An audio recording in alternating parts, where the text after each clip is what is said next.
بالله من الشيطان الرجيم إن الدين عند الله الإسلام وما اختلف الذين أوتوا الكتاب إلا من بعد ما جاءهم العلم بغيا بينهم ومن يكفر بآيات الله فإن الله سريع الحساب فإن حاجوك فقل أسلمت وجهي ومن اتبع لله أوتوا الكتاب حين أسلمتم فإن أسلموا فقد اهتدوا وإن تولوا فإنما عليك البلاغ والله بصير بالعباد. Sesungguhnya agama di sisi Allah ialah Islam. Tidaklah berselisih orang-orang yang telah diberi kitab kecuali setelah mereka memperoleh ilmu. Karena kedengkian di antara mereka, barang siapa ingkar terhadap ayat-ayat Allah, maka sungguh Allah sangat cepat perhitungannya. Kemudian jika mereka membantah engkau Muhammad, katakanlah, aku berserah diri kepada Allah. Dan demikian pula orang-orang yang mengikutiku. Dan katakanlah kepada orang-orang yang telah diberi kitab dan kepada orang-orang yang buta huruf, sudah kamu masuk Islam. Jika mereka masuk Islam, berarti mereka telah mendapatkan petunjuk. Tetapi jika mereka berpaling, maka kewajibanmu hanyalah menyampaikan. Dan Allah Maha melihat hamba-hambanya. Shadaqallahul azim. Wassalamualaikum warahmatullahi wabarakatuh. Waalaikumsalam warahmatullahi wabarakatuh. Jazakallahu khairan. Bang Gufron ya. Ada yang sudah kenal Bang Gufron?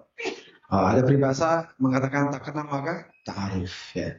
Kalau tadi Bang Gufron izin saya memperkenalkan diri ya. Saya Kang Sobari. Biasa dipanggil Kang Sobari kalau di sini.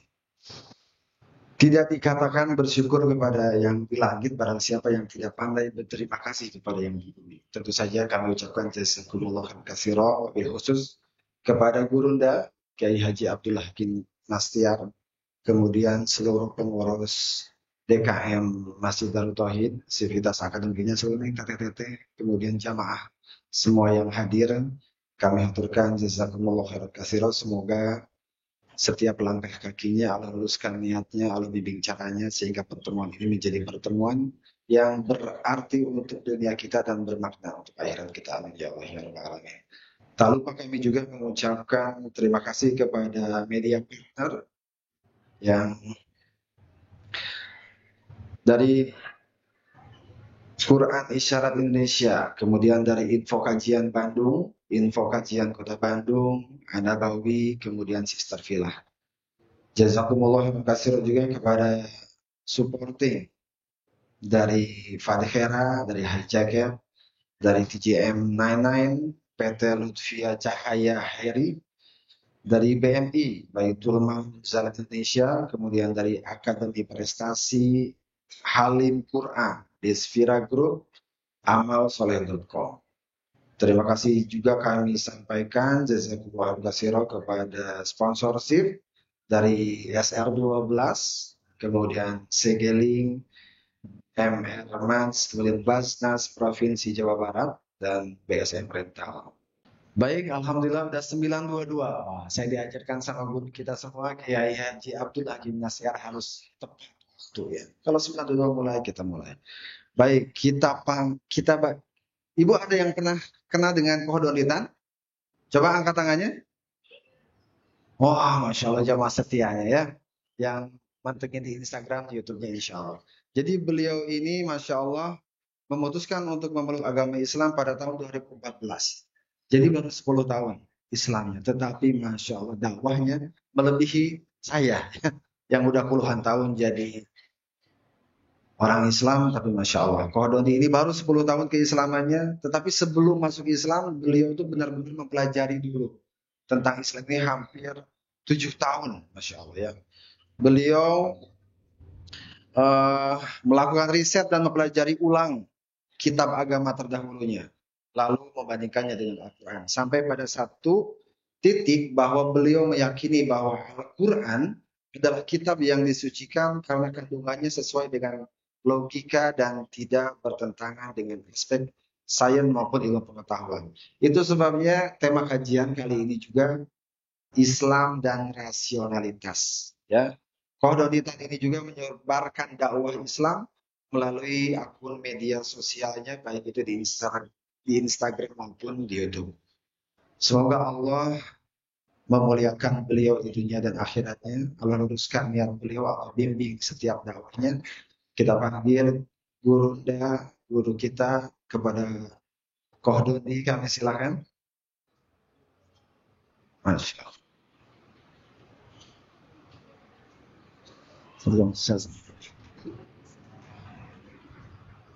Bismillahirrahmanirrahim. Assalamualaikum warahmatullahi wabarakatuh. Waalaikumsalam warahmatullahi wabarakatuh. Innal hamdalillah nahmaduhu wa nasta'inuhu wa nastaghfiruh wa na'udzubillahi min shururi anfusina wa min sayyiati a'malina. May yahdihillahu fala mudhillalah wa may yudlil fala hadiyalah. Asyhadu an la ilaha illallah wahdahu la syarikalah wa asyhadu anna Muhammadan abduhu wa rasuluh. Allahumma sholli wa sallim wa barik ala sayyidina Muhammadin wa ala alihi wa sahbihi ajmain. Amma ba'd. Alhamdulillah, senang sekali saya bisa berada di Masjid Darut Tauhid ya. Masya Allah. Ini ngomong-ngomong sudah diizinkan sama Agim? Insya Allah. Sudah ya? Alhamdulillah.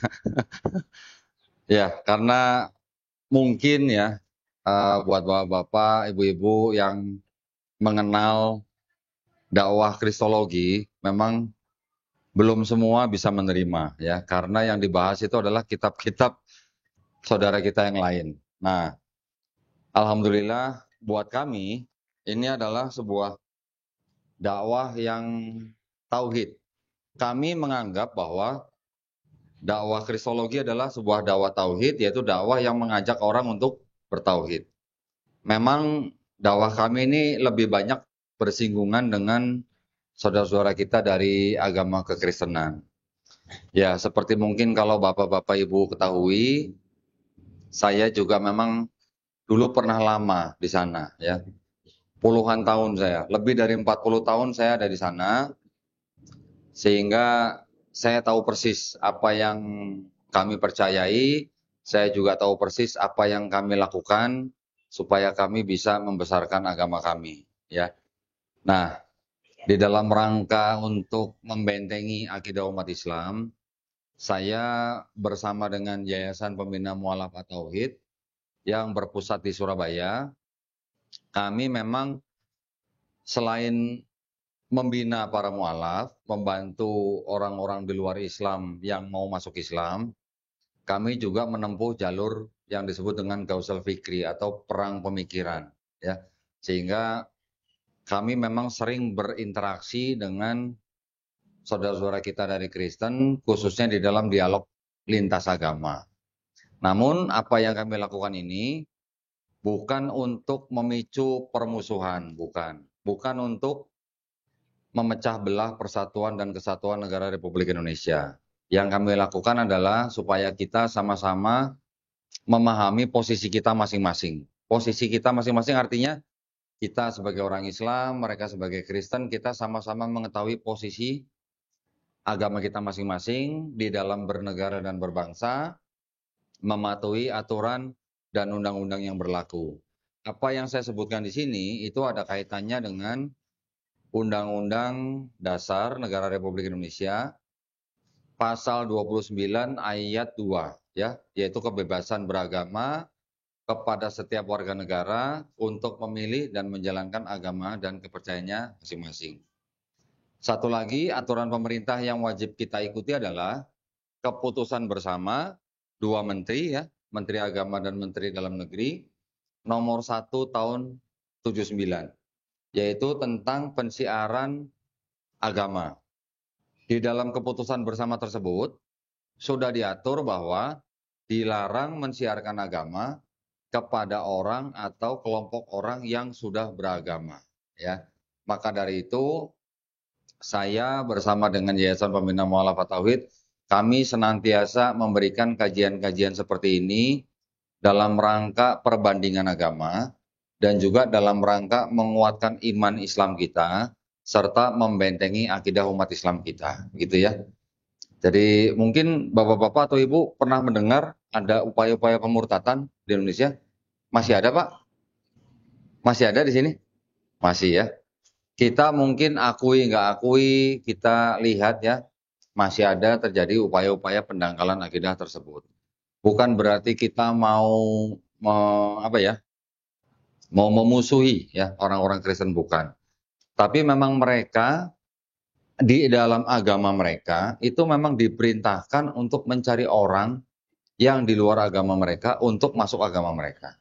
Ya, saya teringat dengan perkataan Agim di masjid ini, ketika saya duduk di belakang, Agim melihat saya duduk di belakang, kemudian beliau mengatakan bahwa Alhamdulillah ada Kodonitan bersama dengan teman-temannya yang memberikan kajian kristologi di mana itu adalah sebuah perbandingan.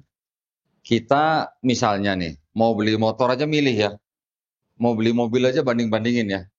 Ini urusan dunia akhirat nih.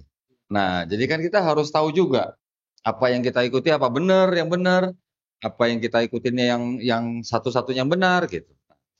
Jadi kalau kita tidak membandingkan, memang kita tidak pernah tahu yang lain itu salahnya di mana atau yang kita benernya di mana. Begitu ya. Jadi alasan kami memberikan dakwah kristologi ini adalah memang tidak lain, tidak bukan untuk menjaga iman Islam kita dan juga membentengi akidah umat Islam dari upaya-upaya pendangkalan akidah dan juga pemurtatan. Begitu ya. Nah, buat Bapak Ibu mungkin yang sudah melihat saya dan teman-teman di media sosial YouTube, kami memang juga melakukan upaya-upaya diskusi dengan orang-orang dari kekristenan. Dari upaya-upaya diskusi kami, yaitu debat ya, alhamdulillah sekarang sudah bisa dikatakan membuahkan hasil. Banyak, hampir setiap hari kami menerima tamu ya, baik dari kalangan Kristen maupun dari kalangan Islam yang ingin berkonsultasi dengan kami. Yang dari kalangan Kristen, banyak yang datang ke saya, mereka menanyakan tentang kitab-kitab yang mereka baca selama ini, gitu ya. Saya membawa kitab-kitab yang dari mereka nih kurang lebih 1 peti ini belum semuanya. Kalau saya bawa semua mungkin bisa 3 peti gitu ya. Kenapa saya kumpulkan? Karena memang di dalam kitab mereka itu banyak sekali versi-versi. Selain versi-versi, juga di dalam kitab-kitab mereka bisa terlihat dari tahun ke tahun itu ada perubahan-perubahan. Kalau perubahan tentang terjemahan itu tidak masalah, karena terjemahan adalah pilihan kata-kata daripada si penerjemah.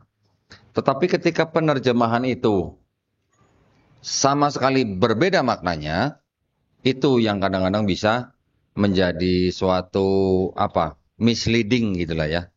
Contoh misalnya, di dalam agama kita tahu persis bahwa babi itu haram. Ada nggak Pak di dalam agama Islam yang haram itu bukan babi ternak, babi hutan gitu? Ada nggak? Ada nggak Pak begitu Pak? Nggak ada ya? Nggak ada ya Bu ya? Jadi kalau babi ya udah babi semua haram gitu kan Bu ya? Kalau di kitab mereka Bu, keluaran tahun sekian babi. Nanti keluaran tahun sekian berubah jadi babi hutan. Keluaran tahun sekian berubah lagi jadi babi lagi. Yang tahun sebelumnya haram, tahun sekarang najis. Beda nggak Bu, najis sama haram? Beda, gitu ya. Nah, kenapa bisa ada perubahan-perubahan seperti itu? Ya, itu memang berarti ada agenda, ada kepentingan dari manajemen agama mereka dengan kepentingan tertentu gitulah ya. Kita perlu mengetahui, tidak perlu semuanya ya, tidak perlu semua umat Islam belajar ini, tidak perlu. Karena apa? Yang perlu kita wajib pelajari adalah Al-Quran dan Islam. Ini bukan fardu ain, pelajaran seperti ini ya. Ini adalah cukup fardu kifayah. Tetapi perlu juga kita sosialisasikan kepada Bapak Ibu, para jamaah, supaya apa? Supaya kita tidak mudah dimurtadkan. Dan juga di dalam dunia medsos, kita tahu bahwa yang namanya agama Islam itu memang sering sekali difitnah. Betul ya? Bapak-bapak kan pasti sering mendengar Islamofobia. Betul Pak? Pernah dengar nggak Pak? Kristenfobia? Nggak pernah ya? Kenapa kira-kira? Kok bisa gitu? Karena memang Islam dianggap sebagai ancaman buat kelompok tertentu yang ingin apa?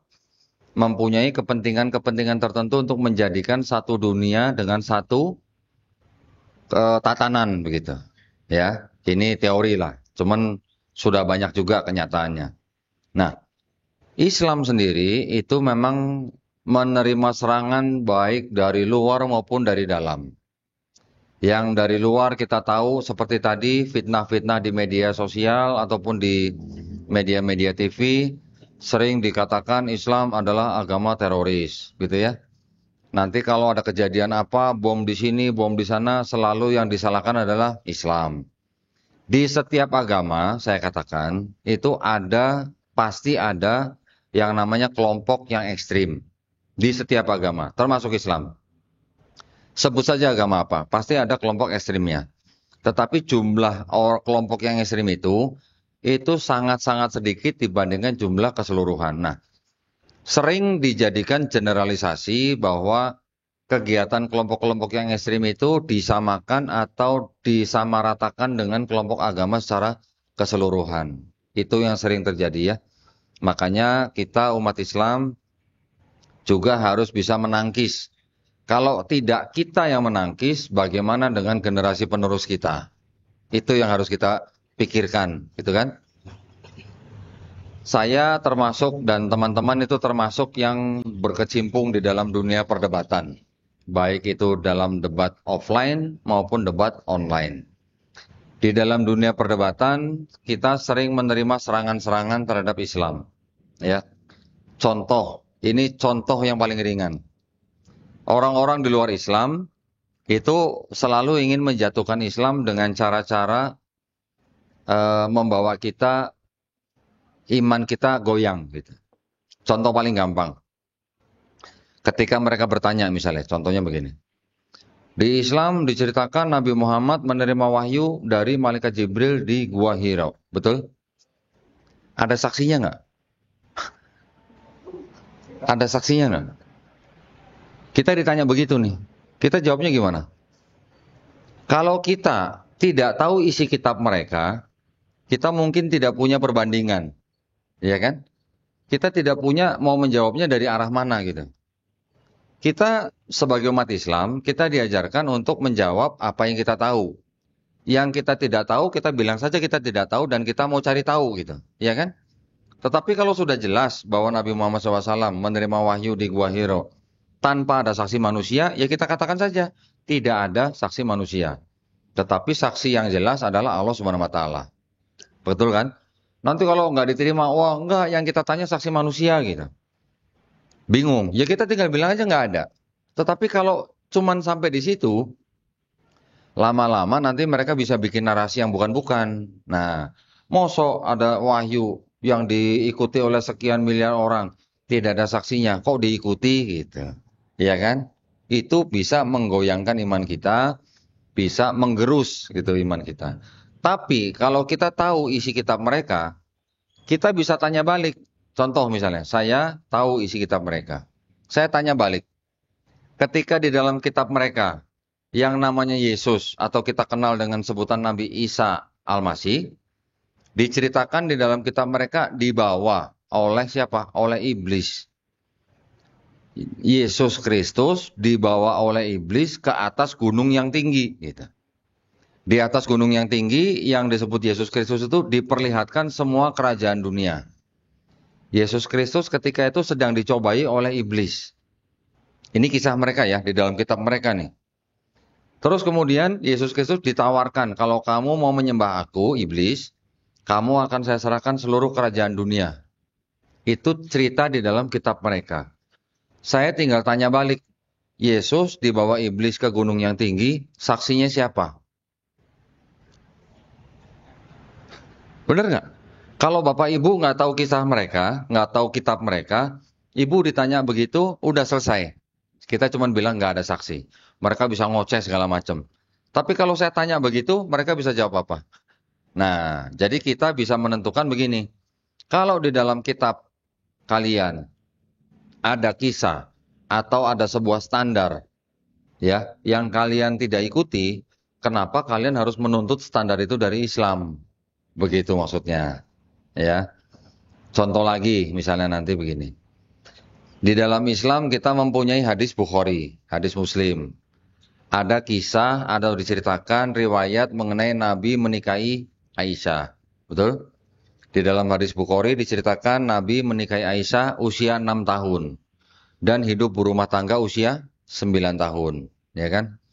Terlepas daripada riwayat itu sahih atau tidak, ya, karena itu sudah masuk ke dalam hadis Bukhari, yang kita anggap sebagai hadis yang sahih, terlepas dari itu 100% betul atau tidak, anggap saja betul, ya.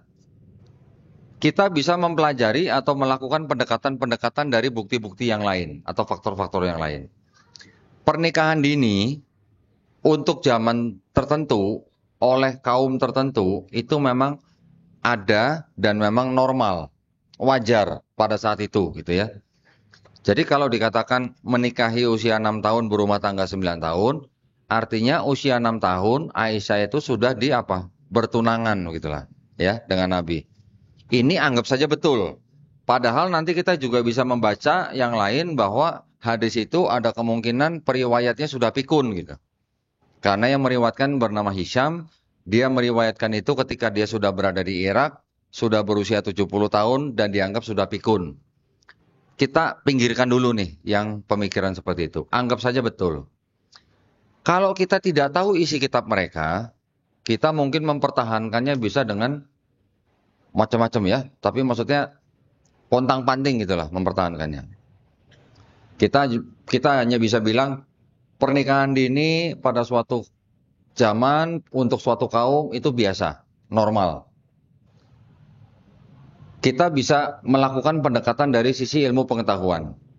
Orang Arab itu adalah ras Kaukasoid.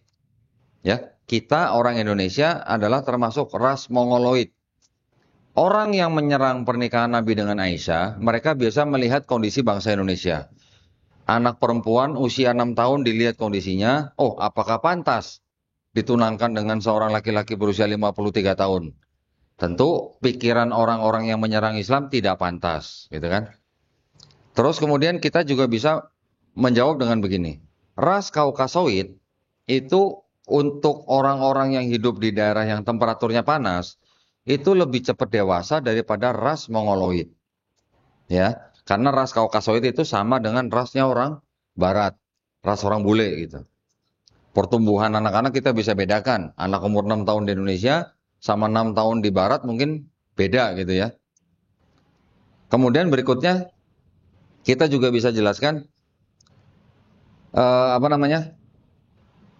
Nabi ketika dia sedang mensiarkan Islam pada zaman itu banyak musuhnya nggak?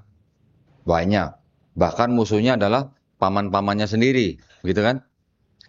Kita bisa bertanya begini, ada nggak paman Nabi yang musuhnya Nabi protes dengan pernikahannya Nabi dengan Aisyah?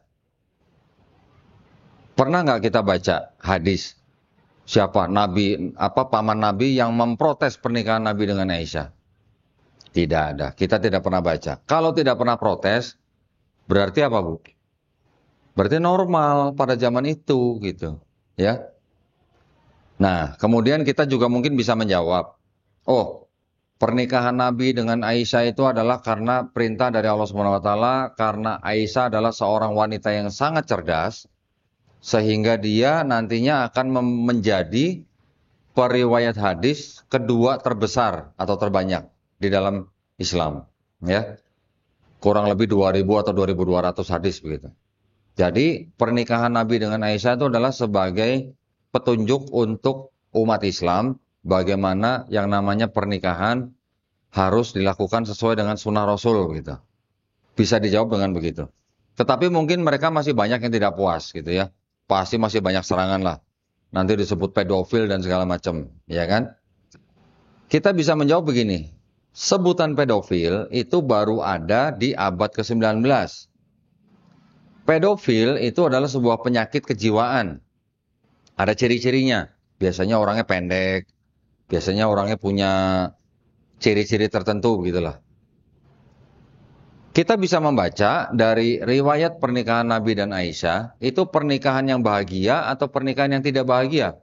Ibu-ibu pernah dengar pernikahan Nabi dengan Aisyah itu pernikahan yang bahagia atau tidak bahagia, Bu? Bahagia, ya, banyak candaan. Ya walaupun ada cemburu-cemburu biasa gitu ya.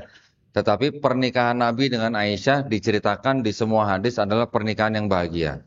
Kalau seorang yang mengidap penyakit pedofil, itu biasanya dia memang suka dengan anak kecil, dan anak kecil ini menjadi korban atau bahagia? Korban. Mana ada korban pedofil bahagia, gitu kan? Nah, jadi itu tidak masuk. Artinya, orang-orang yang menyerang Islam itu akan mencoba membawa standar moral zaman sekarang ke zaman itu, gitu. Ya, yang mana tidak cocok standar moralnya, begitu. Oke? Ini dalam arti kita menganggap hadis Bukhari dan hadis Muslim itu benar. Ya, nanti ada pembahasan lain yang ada kritikannya. Kita sudah bisa jawab semuanya dengan seperti itu. Tetapi kalau kita tidak tahu isi kitab mereka, sudah cukup sampai di situ, gitu. Ya kan? Tapi kalau kita tahu isi kitab mereka, kita tinggal balik bertanya. Di dalam kitab mereka yang disebut dengan Nabi Ishak menikahi istrinya bernama Ribka, menurut tafsirnya ulama mereka, usianya berapa, Pak? 3 tahun. Ya, kalau Aisyah umur 6 tahun dinikahkan dengan Nabi, berumah tangga usia 9 tahun, diprotes. Di sini ceritanya di dalam kitab mereka, Nabi Ishak menikahi istrinya bernama Ribka, walaupun tidak tertulis usianya di sini, tapi menurut tafsir daripada ulama Yahudi, usia istrinya itu 3 tahun. 3 tahun seperti apa, Bu? Hah? 3 tahun seperti apa? Walaupun keturunan bule sekalipun lah, 3 tahun seperti apa gitu. Ya. Kita tanya, menurut standar kamu yang nanya atau menuduh Nabi sebagai pedofil, menurut standar kamu, Ishak yang menikahi Ribka usia 3 tahun itu pedofil atau bukan gitu. Kita orang Islam tidak berani menyebut Nabi kita, Nabi Ishak alaihissalam sebagai pedofil. Betul nggak, Pak? Betul. Nauzubillah mujalik gitu ya. Tetapi itu memang adalah sebuah budaya dan tradisi mereka. Artinya kalau dinikahi mungkin dalam usia 3 tahun bukan berarti sudah ditiduri gitu. Jadi kalau kata-kata nikah itu belum tentu harus ditiduri. Tapi bisa juga sebagai upaya pertunangan, perikatan, supaya nanti pada saat perempuan itu sudah akil balik, baru dia berumah tangga. Tetapi di dalam otak mereka yang menuduh Islam atau menyerang Islam, selalu di dalam otak mereka pernikahan itu sama dengan ditiduri gitu. Ya, baru satu, Pak. Kita punya banyak yang lain. Ya, Nabi Ishak menikahi istrinya Ribka menurut tafsirnya orang Yahudi 3 tahun. Yang namanya Daud, Raja Daud di dalam kitab mereka nih, ya. Itu berzina dengan istri tentaranya sendiri. Diceritakan di sini. Ada yang pernah dengar, Pak, Bu? Belum pernah dengar? Nah, karena nggak pernah belajar kristologi, jadi nggak pernah tahu, gitu ya. Karena kita sudah pelajari, apalagi saya dulu lama di sana, di sini ada kisah yang namanya Raja Daud atau kita kenal dengan Nabi Daud alaihissalam menzinahi istri panglima tentaranya sendiri. Oke. Perempuan itu bernama Betseba, panglima tentaranya itu bernama Uria. Suatu ketika Raja Daud sedang melihat dari istananya, melihat perempuan cantik sedang mandi. Kemudian dia menyuruh orang untuk mendekatinya, untuk membawa perempuan itu ke tempatnya Raja Daud. Setelah diketahui bahwa suaminya adalah panglima tentaranya sendiri, Raja Daud berupaya untuk menempatkan panglima tentara itu di barisan paling depan ketika sedang perang. Biar apa? Biar cepat mati kan? Akhirnya benar mati gitu. Setelah mati baru dinikahi. Tapi sebelum dinikahi sudah berzinah dulu. Namanya Betseba. Berapa umur Betseba pada saat itu? Nah, ada analisisnya. Bisa dihitung dari usia kakeknya yang meninggal. Usia kakeknya Betseba di sini, yang namanya Ahitofel, adalah penasehat pribadinya Raja Daud. Umur 33 tahun, sudah punya cucu. Berarti berapa umur cucunya? Kakeknya usia 33 tahun. Sudah punya cucu. Kira-kira berapa umur cucunya? Bisa ngitung nggak Bu kira-kira? Kakeknya Betseba yang bernama Ahitofel meninggal usia 33 tahun menurut tafsirnya orang Yahudi. Umur 33 tahun sudah punya cucu. Berarti umur berapa dia sudah punya anak? Anaknya sudah punya cucu. Berarti cucunya usianya nggak lebih dari 10 tahun dong. Gitu. Ya, berdasarkan analisis umur daripada kakeknya meninggal. Berarti dikisahkan di dalam kitab mereka, Raja Daud berzina atau menikahi wanita berusia 7 sampai 9 tahun. Kita tinggal balik tanya, menurut standar kamu yang tadi menuduh nabi kami pedofil, menurut standar kamu, Daud yang menikahi Betseba umur 7 sampai 9 tahun itu pedofil atau bukan? Kan begitu. Ya. Itu cara-cara kami membela agama kami. Gitu ya. Dengan mempelajari kitab-kitab mereka, di dalam kitab mereka juga ada isinya begitu. Nah, sekarang ada satu lagi. Di dalam kitab mereka juga, kan dikisahkan Yesus Kristus atau Isa Al-Masih itu lahir dari seorang perawan suci. Ya. Yang bernama Maria atau kita kenal sebagai Siti Maryam, ya kan? Berapa usianya Maryam atau Maria di dalam kitab ini ketika hamil, ketika mengandung Yesus Kristus gitu? Berapa usianya kira-kira? Dari dokumen sekunder, dokumen di luar ini ya, ada catatan itu juga disebut sebagai dokumen kitab, tapi tidak masuk ke dalam kitab mereka. Usia Maria ketika mengandung Yesus itu tidak kurang dari atau tidak lebih dari 12 tahun. Nah, sekarang kalau dikatakan Roh Kudus membuat Maria hamil pada usia 12 tahun, bisa nggak disebut itu pedofil? Menurut standar mereka sendiri. Kan nggak bisa. Karena yang disebut dengan anak-anak itu sampai usia 15-16 tahun. Nah, kalau 12 tahun sudah dihamili, berarti pedofil bukan? Nauzubillah mujalik ya. Jadi itu cara-cara kami membantah tuduhan-tuduhan terhadap Islam, hujatan-hujatan kepada Nabi Muhammad SAW, ataupun hujatan-hujatan atau penistaan terhadap Allah SWT dengan mempelajari kitab-kitab mereka, sehingga kita bisa mengembalikan standar yang mereka lempar ke kita gitu. Ya. Jadi memang mereka sering menggunakan double standard atau standar ganda. Nah, kenapa juga kami mempelajari kristologi? Karena di dalam kalangan mereka yang namanya sekolah tinggi teologi. Pernah dengar, Pak? Sekolah tinggi teologinya Kristen. Itu juga mereka mempelajari Islamologi. Nah, mereka juga mempelajari sejarah Kristen, sejarah Islam. Mereka juga mempelajari tentang tradisi Islam. Mereka juga mempelajari Quran. Bahkan kalau yang di luar negeri itu lebih intens lagi. Namanya itu adalah gerakan orientalisme. Ya, gerakan orientalisme itu memang mereka mempelajari budaya Timur, termasuk agamanya, gitu. Ya. Berarti termasuk agama Islam yang dipelajari oleh mereka. Nah, gerakan orientalisme ini yang menghembuskan serangan-serangan terhadap Islam seperti yang tadi saya jelaskan. tentang tuduhan pedofil, tentang minta saksi dan sebagainya.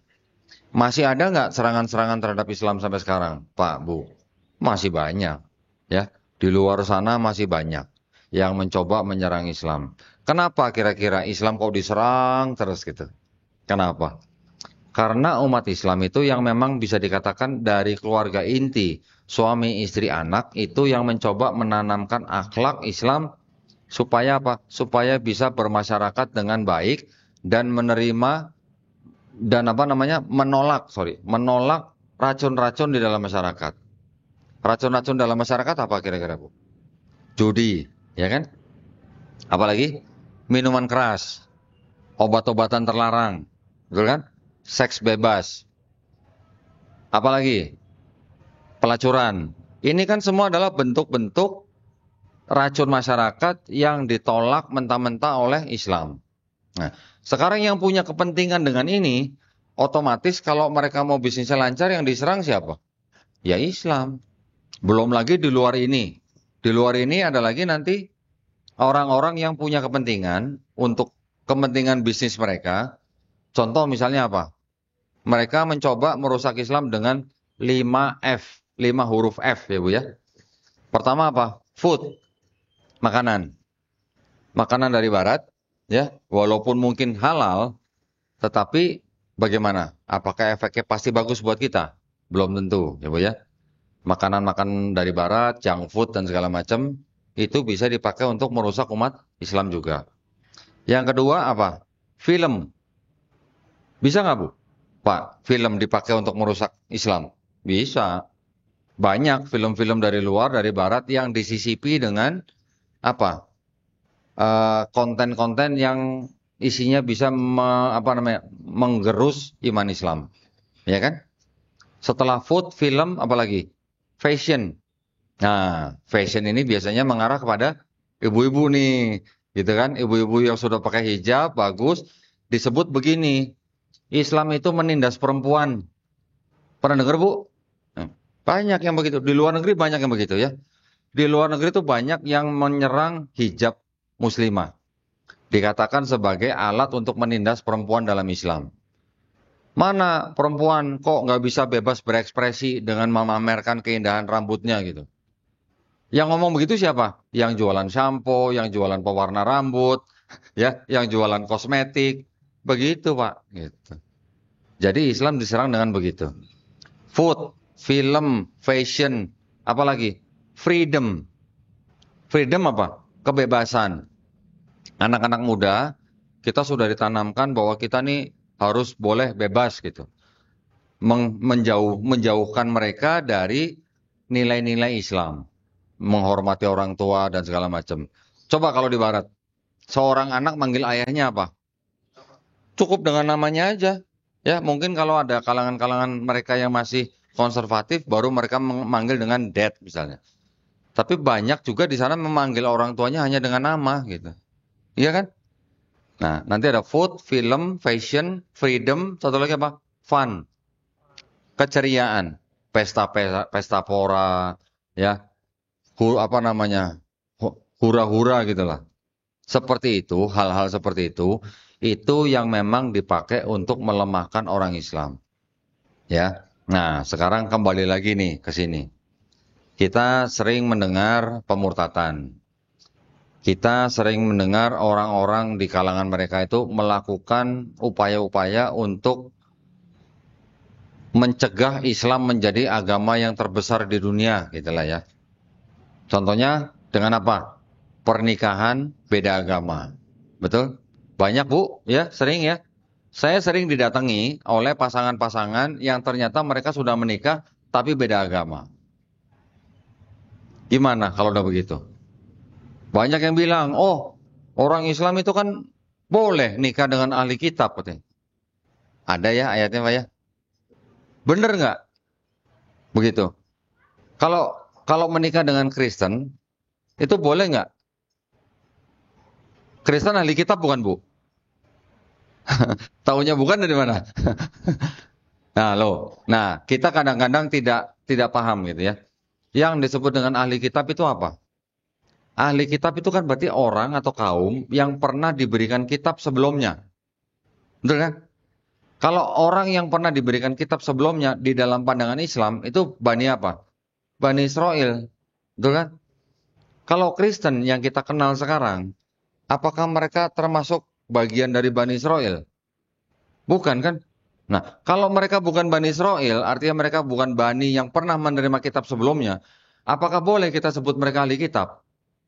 Nah, itu maksudnya. Ya, Bu ya. Maksudnya begitu. Jadi, semua agama, sebenarnya ini semua agama. Islam, Protestan, Katolik, Hindu, Buddha, Konghucu, semuanya itu sebenarnya menolak nikah beda agama. Di dalam Kristen juga menolak. Kristen juga tidak boleh nikah beda agama. Tetapi, nah, dengan upaya-upaya mereka menikahi orang-orang Islam, diharapkan orang-orang Islam itu nanti akan masuk Kristen. Saya bisa tunjukkan di dalam kitab mereka ayat yang melarang mereka nikah beda agama. Ayat kalau dibaca tafsirnya, nggak usah menikah beda agama. Berteman aja nggak boleh. Bermitra usaha sama orang di luar Kristen nggak boleh. Berkencan nggak boleh. Golongan rahasia nggak boleh. Menikah juga nggak boleh. Ayatnya ada di 2 Korintus 6 ayat 14. Tafsirnya mengatakan begitu. Jadi orang Kristen hanya boleh berurusan dengan orang di luar Kristen hanya untuk urusan memberitakan tentang agama mereka. Gitu ya. Tetapi di dalam manajemen mereka, manajemen gereja, baik Protestan maupun Katolik, itu ada pengecualian. Jadi kalau ada jemaatnya khusus minta untuk nikah dengan beda agama dan minta diberkati di gereja, gereja masih kasih. Walaupun ada ayatnya nggak boleh gitu. Ayatnya itu nggak boleh, tapi mereka bisa memberikan pemberkatan nikah beda agama. Mereka bikin pengecualian, dispensasi namanya. Yang orang Katoliknya nih atau orang Protestannya harus mengisi surat pernyataan bahwa mereka tetap harus Katolik atau Protestan. Anak-anak yang dilahirkan dari pernikahan tersebut harus masuk Kristen atau masuk Katolik. Ya, itu cara-cara mereka. Salah satunya. Nah, kedua nanti bisa dari mana? Dari pendidikan. Bapak Ibu yang punya anak, zaman dulu ya, sering kita mendengar sekolahan Katolik lebih bagus gitu ya, karena lebih disiplin gitu, betul nggak? Jadi banyak dulu umat Islam yang menyekolahkan anaknya di sekolahan Katolik atau Kristen, betul? Sekarang gimana Bu? Jangan ya, kita jangan mengirimkan anak-anak kita sekolah di sekolahan Katolik. Walaupun mungkin pelajaran agamanya dipisah, tapi kan tetap setiap hari anak kita melihat caranya mereka beribadah, kita melihat caranya mereka istilahnya menyembah Tuhan mereka gitu. Itu nanti juga akan mempengaruhi psikologi anak kita gitu. Ya. Makanya sebisa mungkin kita harus mengirimkan anak-anak kita sekolah di sekolah Islam. Sudah banyak sekarang ya. Ada sekolah Al-Azhar, macam-macam kan banyak ya. Pendidikan. Saya pernah kedatangan seorang ibu-ibu tunanetra dari lahir. Orang tuanya mungkin tidak bisa menyekolahkan dia ketika dia masih kecil ya. Usia 9 tahun, ibu itu dimasukkan ke dalam sebuah sekolah luar biasa. Yang punya yayasan Kristen. Masuk sekolah itu umur 9 tahun, umur 20 tahun keluar dari situ sudah jadi Kristen ibu itu. Nggak bisa disalahin juga gitu, yang ngirim juga orang tuanya gitu ya. Ketika keluar dari sekolah itu udah jadi Kristen. Alhamdulillah ketika dia menikah, dia kembali ke Islam. Belum lama juga begitu. Ada yang datang ke tempat saya, satu keluarga bawa anaknya perempuan, sudah menikah, sudah punya anak. Dulunya juga sekolah di Kristen. Di sini, dekat sini, apa? Maranatha. Ada ya? Sekolahan Maranatha. Keluarga Islam mengirimkan anaknya sekolah di Maranatha. Ketika anak itu jadi Kristen, yang mau disalahkan siapa? Ya kan? Nah. Begitu juga lewat rumah sakit. Ya. Belum lama saya pernah mengirimkan utusan ke Bandung, ya, ke sebuah rumah sakit di Bandung. Ada seorang pemuda Islam, ibunya sakit keras, masuk ke dalam sebuah rumah sakit tersebut. harus dioperasi.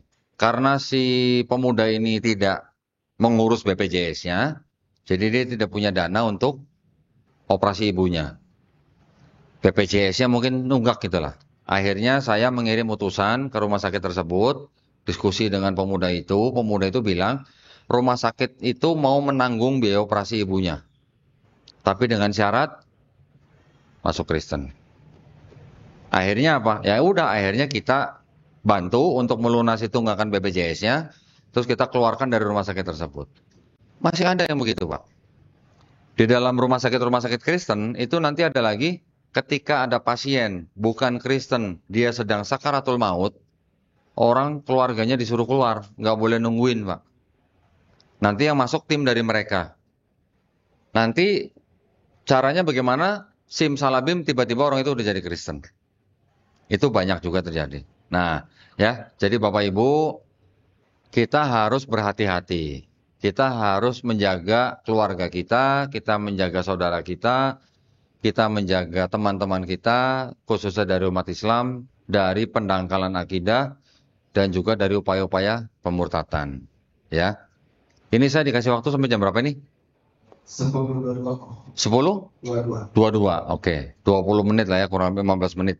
Saya ingin memberikan sebuah briefing singkat lah ya, tentang bagaimana akidah mereka. Ya, orang Kristen mempunyai kitab yang disebut dengan ini apa? Alkitab.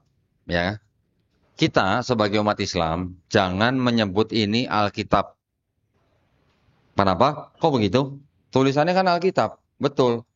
Tetapi Al-Quran kita juga mempunyai nama lain Alkitab, betul nggak?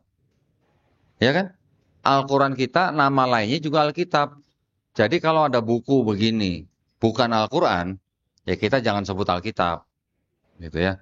Sebut saja ini apa? Bible, gitulah. Bahasa Inggris dikit gitu, yang kerenan dikit, modern dikit gitulah, Bible. Jangan sebut Alkitab, ya. Karena apa? Karena Quran kita juga disebut Alkitab. Kalau Bapak Ibu melihat sebuah kitab, tulisannya begini, apa nih? Bacanya apa? Injil. Apakah ini Injil yang diterima oleh Nabi Isa Al-Masih? Menurut kita, bukan. Jadi kita jangan buru-buru percaya bahwa ini adalah kitab Injilnya Nabi Isa Al-Masih, gitu maksud saya. Ya. Di dalam kitab ini juga ditulis yang namanya Yesus Kristus itu dengan sebutan Isa Al-Masih. Nih, Mas, tolong bacain. Ada Isa Al-Masih di sini? Ada tulisannya Isa Al-Masih. Ya. Jadi apakah ini Injil yang diterima oleh Isa Al-Masih menurut kita Islam? Bukan. Ya. Kenapa orang Kristen bikin kitab dengan sebutan Injil, pakai nama Isa Al-Masih, dan dibagi-bagikan kepada umat Islam? Ini dibagi-bagikan, Bu, ke umat Islam, ke rumah-rumah orang Islam. Ya, ada satu lagi yang begini.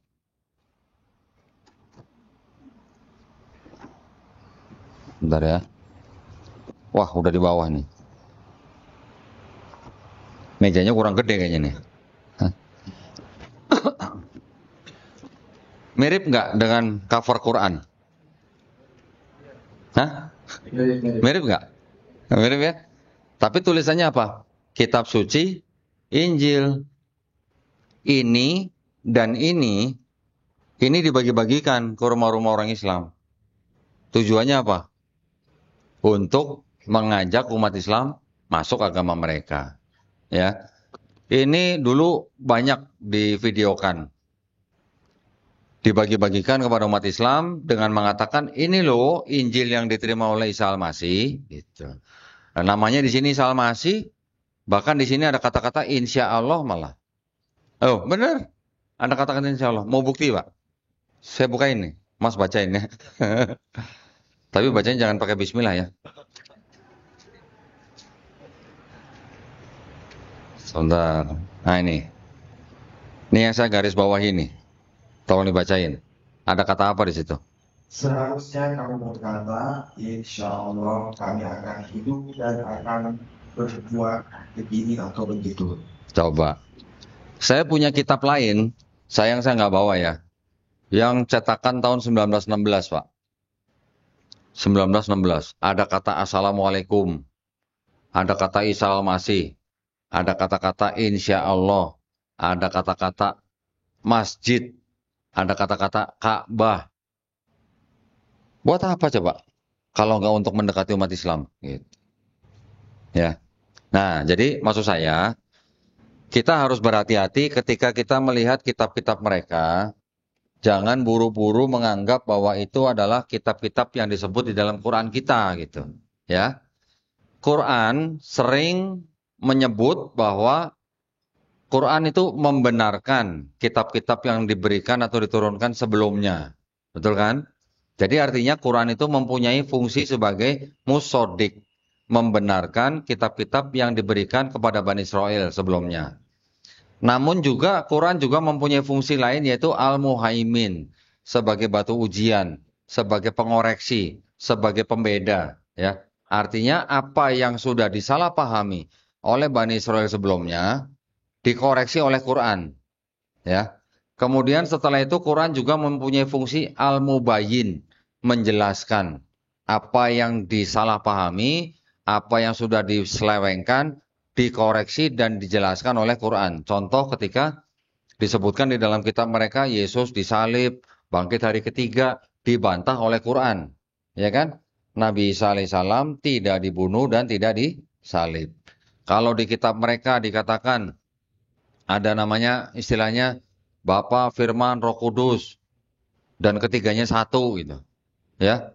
Di Quran dibantah, sungguh telah kafirlah orang yang mengatakan Allah adalah salah seorang dari tiga. Quran surat Al-Maidah ayat 73. Itu untuk membantah orang-orang Kristen yang percaya Trinitas. Ada nggak orang Kristen yang percaya bahwa Allah itu adalah Yesus itu sendiri, bukan Trinitas tapi oneness namanya, ya. Bapa itu Yesus, Yesus itu Bapa, satu pribadi, bukan tiga pribadi. Ada nggak Kristen yang begitu? Ada. Namanya Kristen oneness.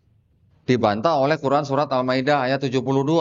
Sungguh telah kafirlah orang yang mengatakan Allah adalah Isa putra Maryam. Jadi konsep ketuhanannya Kristen itu semua sudah dibantah oleh Al-Quran. Ada satu lagi. Ada orang bilang, oh Quran itu tidak paham Trinitas gitu kata.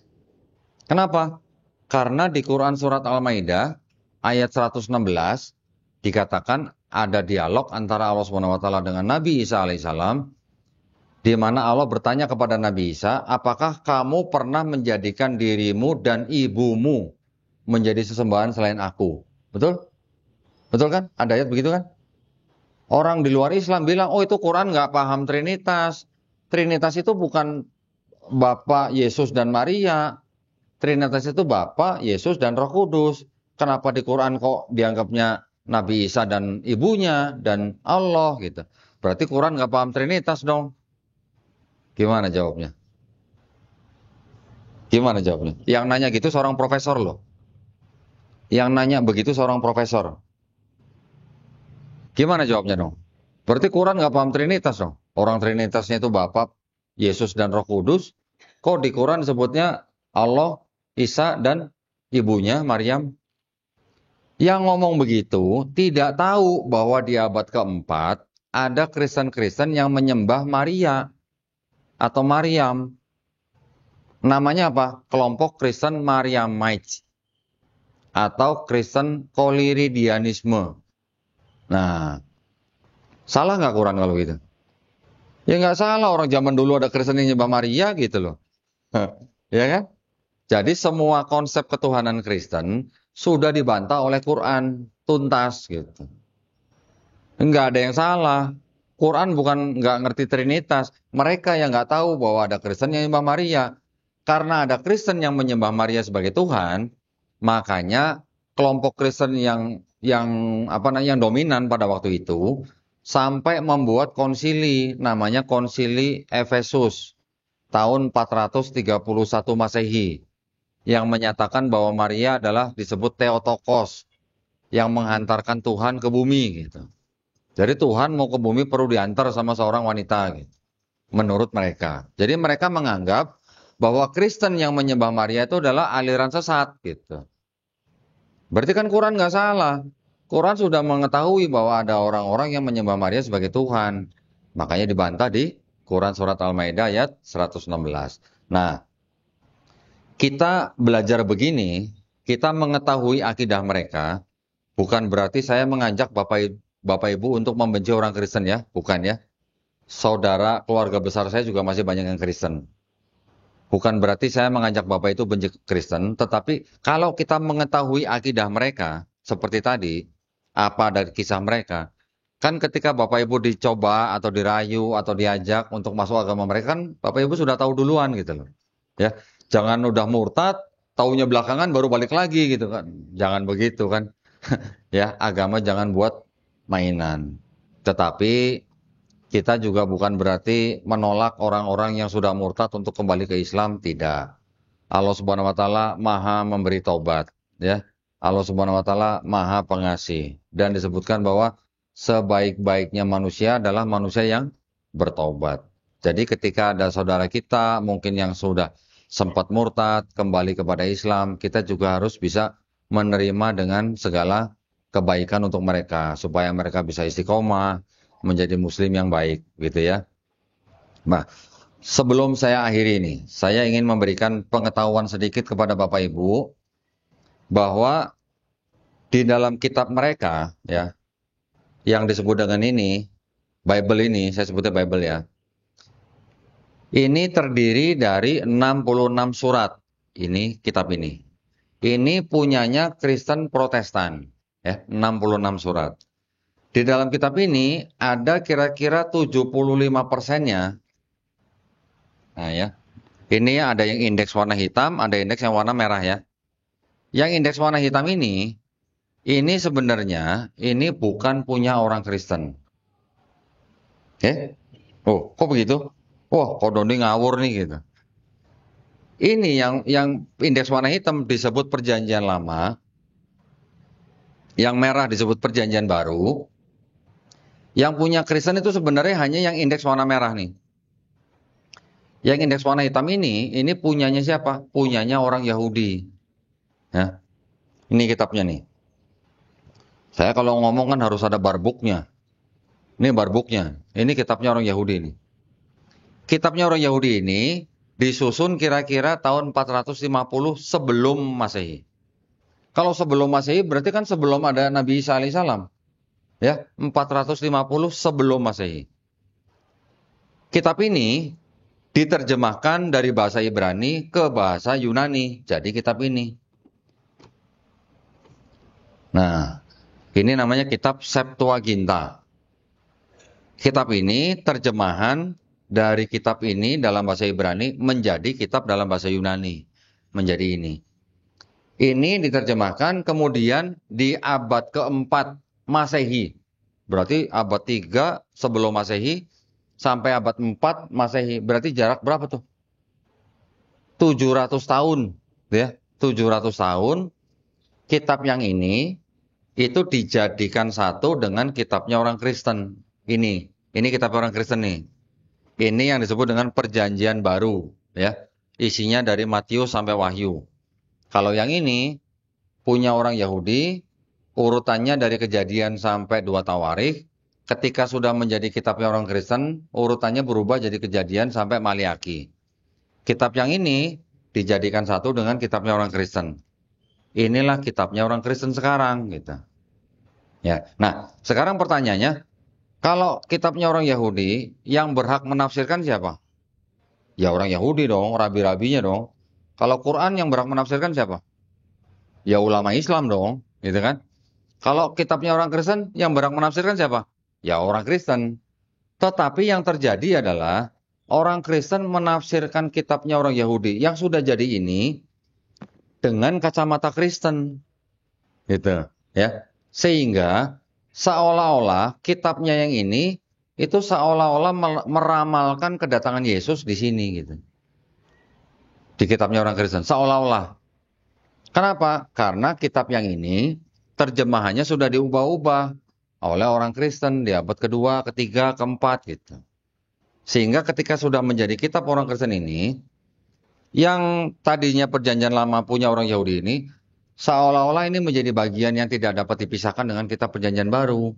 Kenapa? Karena penulis Perjanjian Baru ternyata mengutip-ngutip ya atau mencomot-comot ayat dari Perjanjian Lama sebanyak kurang lebih, nggak banyak lah, hampir 1000 aja lah. Hampir 1000 ayat dikutip dari Perjanjian Lama gitu. Jadi seolah-olah Perjanjian Lama sudah berbicara tentang Yesus di Perjanjian Baru. Padahal kalau kitab ini diberikan kepada orang Yahudi, mau baca nggak yang ini? Nggak mau. Orang Yahudi dikasih ini, akan dibuang ke tempat sampah gitu. Mereka yang baca ada yang ini. Nah, jadi yang terjadi sekarang atau yang ada sekarang, kenapa di Kristen kok menganggap Yesus sebagai Tuhan? Padahal di dalam kitab orang Yahudi ini tidak ada cerita Tuhan bisa jadi manusia gitu. Ya. Di sini tidak ada cerita Tuhan itu bisa jadi manusia. Ayatnya jelas, Tuhan bukan manusia, Tuhan bukan anak manusia. Bilangan 23 ayat 19. Diceritakan lagi, Tuhan Allah kita, Tuhan itu Esa.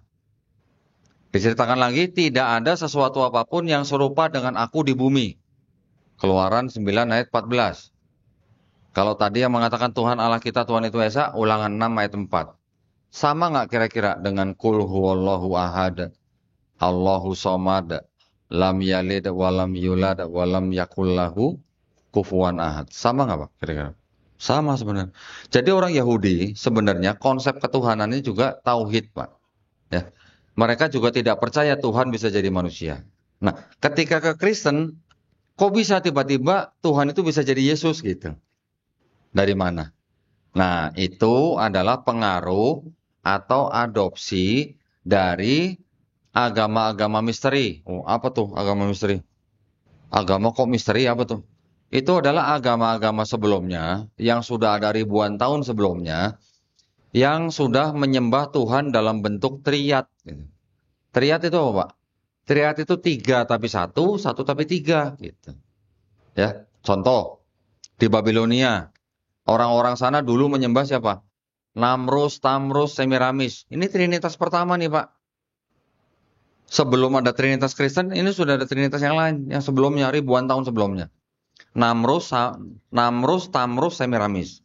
Di Mesir ada nggak, Pak? Ada Osiris, Isis, Horus.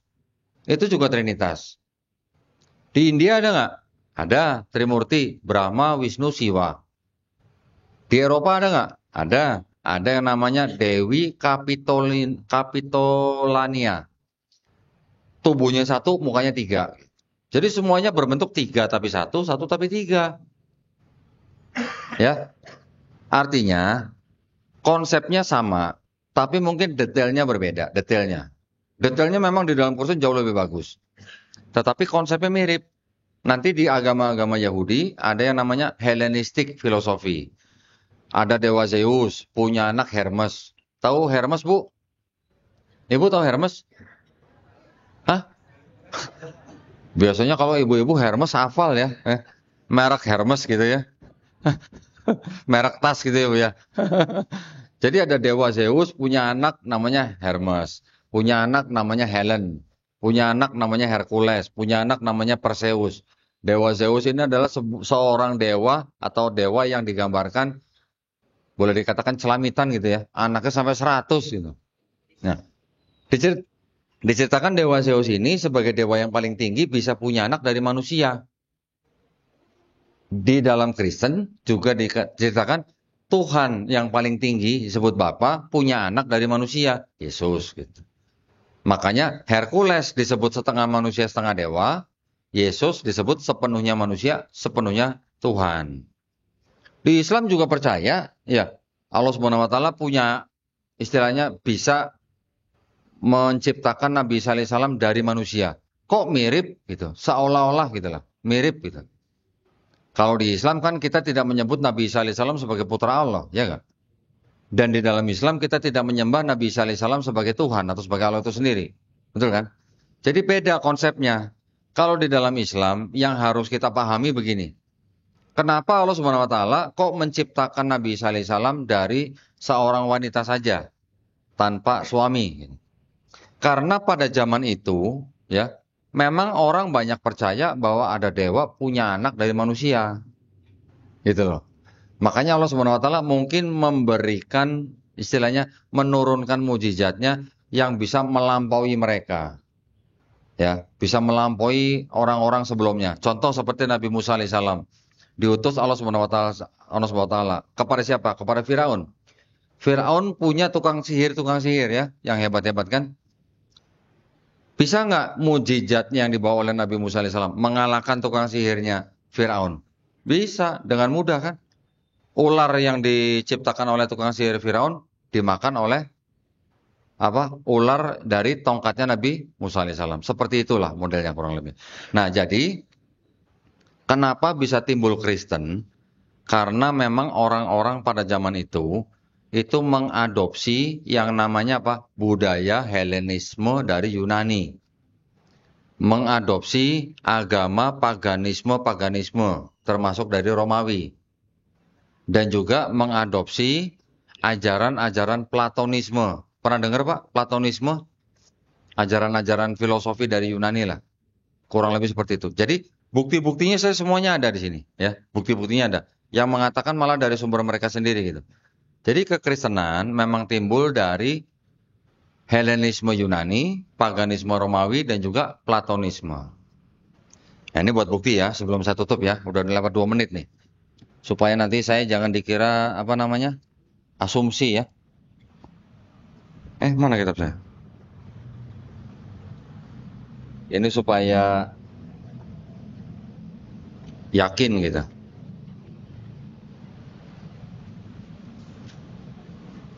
Di sebuah surat mereka di dalam kitab, ini adalah kitabnya orang Katolik Amerika, namanya New American Bible ya.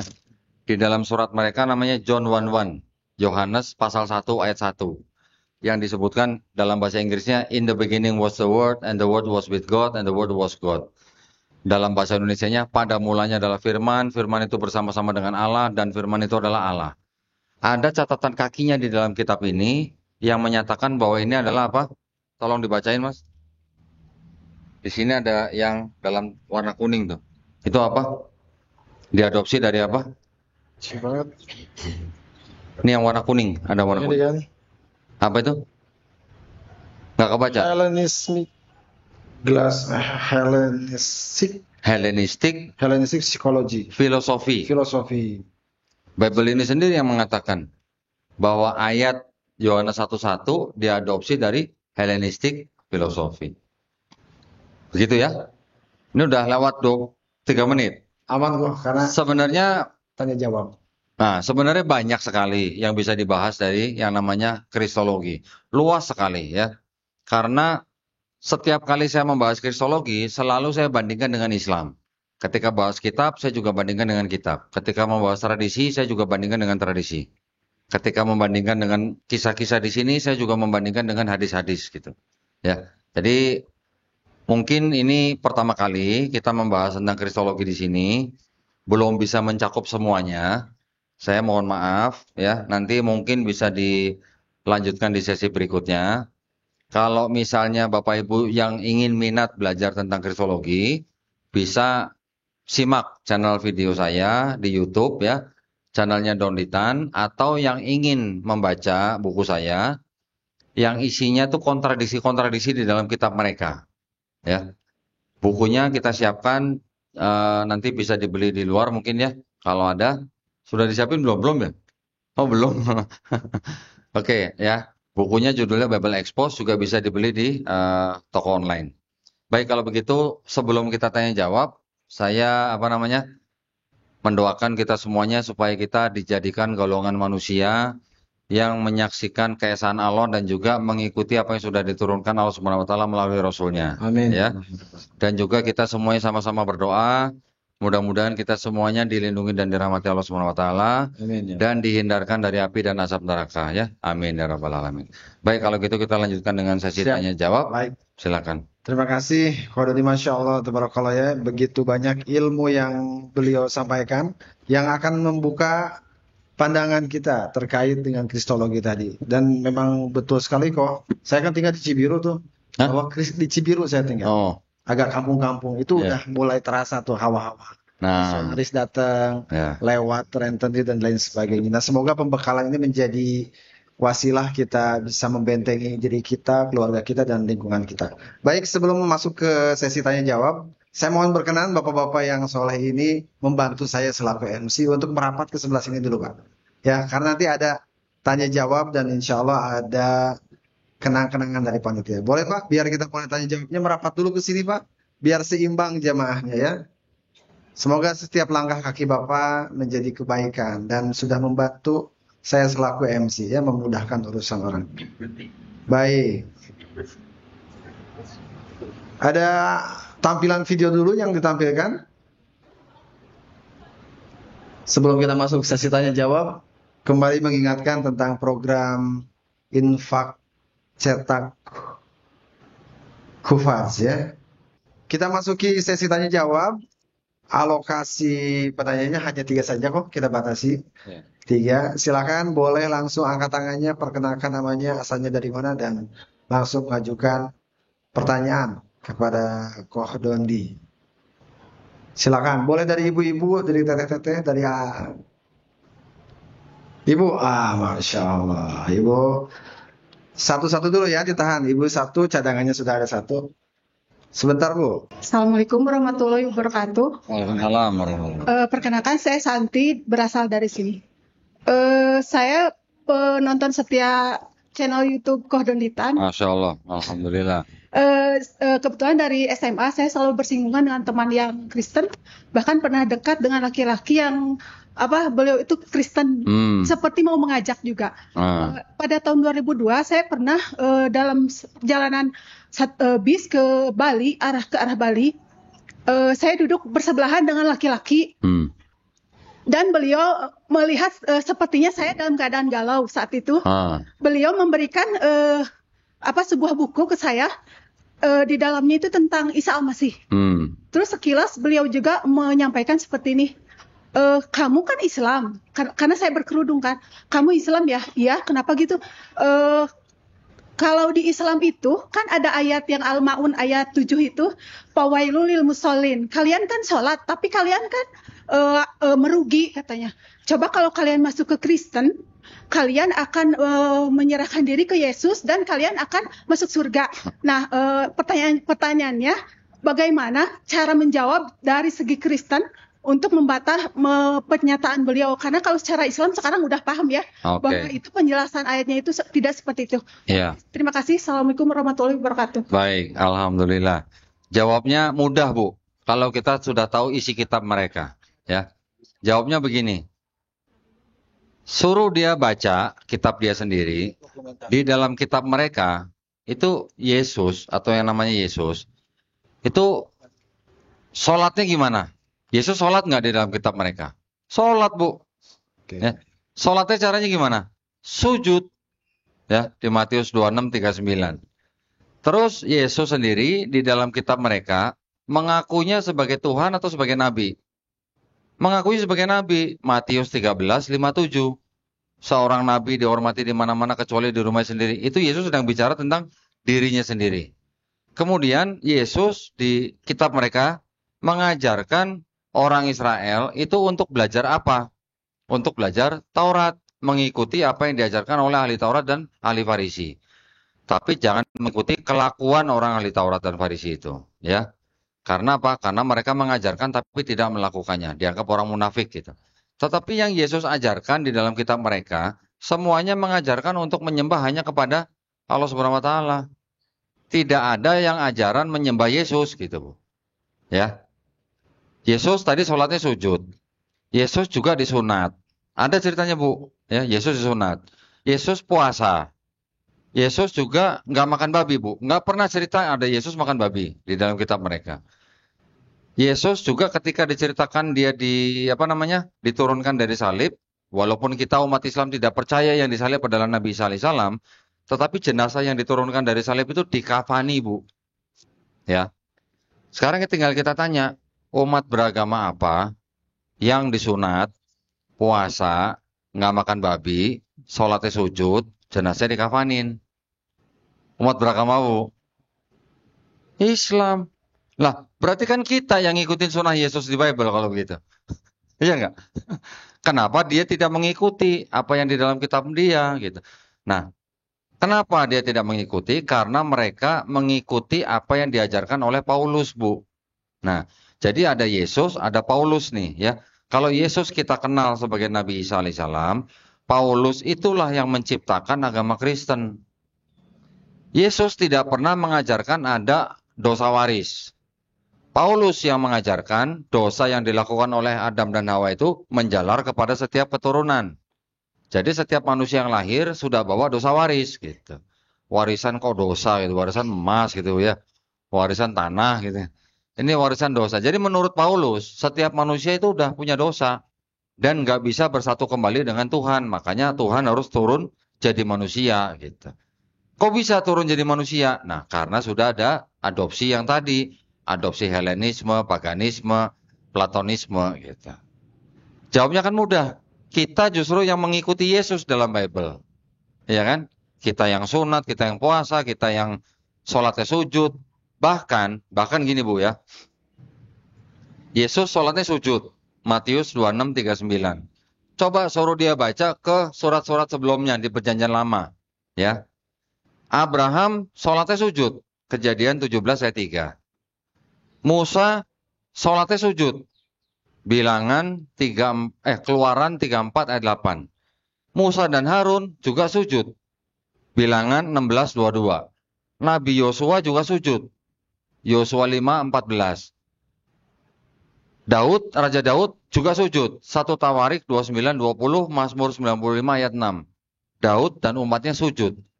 Yang namanya Ezra atau kita kenal dengan Nabi Uzair alaihissalam juga sujud. Nehemia 8 ayat 6. Dan masih banyak ayat-ayat yang lain yang menceritakan orang-orang di Perjanjian Lama itu juga sujud. Nabi Muhammad SAW juga diperintahkan sujud, Bu. Di dalam Quran surat Al-Hajj ayat 77. Ya. Wahai orang beriman, ya ayyuhalladzina amanurka'u. Disuruh apa? Ruku. Wasjudu. Disuruh apa? Sujud. Jadi Nabi Muhammad SAW juga disuruh sujud. Yesus juga disuruh sujud. Nabi-nabi sebelumnya juga disuruh sujud. Kalau Nabi Muhammad SAW beragama Islam, berarti nabi-nabi sebelumnya agamanya apa, Bu? Ibu bisa jawab sendiri, ya kan? Alhamdulillah. Silakan yang lain. Baik, Masya Allah. Kita geser dulu ke Ikhwan ya Bu ya. Baik, kepada Bapak nih tadi yang sudah angkat tangannya, silakan Pak. Perkenalkan diri kemudian ajukan pertanyaan. Baik, makasih Kohodondi atas ilmu yang telah diberikan. Nama saya Muhammad Hashim Mustamin, asal saya dari Kalimantan Timur, Kohodondi. Akhir-akhir ini mungkin yang menjadi pertanyaan saya adalah adanya seorang sarjana Muslim ya yang berasal dari Indonesia yang menjadi pengajar di Barat begitu, yang sering mengkampanyekan terkait dengan Islam revisionis begitu, Kohodondi. Nah, Profesor ya Pak? Ya, saya tidak usah menyebutkan namanya. MS ya Pak? Ya, begitulah kira-kira. Nah, menurut Kohodondi ini bagaimana ini? Karena sempat artinya dalam pandangan saya sosok beliau ini begitu sangat berpengaruh ya di kalangan para pemikir-pemikir katakanlah liberal dan digandungi ya oleh kalangan anak-anak muda terutama yang ada di perguruan tinggi PTKI lah begitu. Saya kira mungkin pandangan Kohodondi bagaimana dengan peran beliau? Iya, kami dari yayasan kami sudah pernah melakukan komunikasi Pak. Cuman saya waktu itu nggak ikutan. Saya waktu itu ada teman kita yang dari Yayasan Pembina Mu'alafah Tauhid dari Surabaya yang melakukan dialog dengan beliau. Itu yang tadi saya maksud Pak. Ya, kok Quran tidak mengetahui Trinitas gitu. Ternyata dia nggak tahu ada yang namanya Kristen Mariamites. Jadi dianggapnya Quran salah memahami Trinitas. Ya orang itu yang saya maksud Pak. Gitu. Oke. Ada lagi saya juga pernah mendengar salah satu omongannya bahwa Quran itu sudah direvisi. Yang mana yang sekarang kita pegang itu adalah hasil cetakan di Mesir, ya di Kairo, Mesir. cetakan tahun 1924. Dia paham nggak yang dicetak di Mesir itu, yang di tahun 1924 itu rasem apa? Maksudnya Quran mushaf mana gitu. Kan itu kan hanya mencetak Quran rasem Utsmani, ya. Kalau dia bilang revisi, yang direvisi ayat berapa? Kita bisa melihat Pak, Quran yang ada di Birmingham University yang sudah dites karbon, itu jarak dengan narasumber dalam hal ini Nabi Muhammad SAW, jaraknya tidak lebih dari 40 tahun, ya, setelah dites. Yang di Birmingham itu, kalau kita baca, tentu saja yang baca itu orang-orang yang sudah sangat paham dengan bahasa Arab, Pak, ya, tanpa harokat gitu ya. Itu masih sama dengan apa yang kita baca di mushaf kita sekarang gitu. Huruf hijaiyahnya maksud saya, huruf hijaiyahnya semua sama, Pak. Yang membedakan bacaan hanya apa? Harokatnya aja kan gitu. Jadi bagaimana mungkin disebut revisi kalau yang di Birmingham yang sudah ditulis zamannya tidak lebih dari 40 tahun dengan Nabi Muhammad SAW, bacaannya masih sama dengan bacaan mushaf kita sekarang. Itu memang sosok itu, Pak, itu memang dimanfaatkan oleh kalangan kekristenan untuk menyerang Islam. Itu aja sih Pak sebenarnya. Jadi sebenarnya menurut saya nggak istimewa. Malah dia harus banyak mengoreksi pernyataan dia gitu.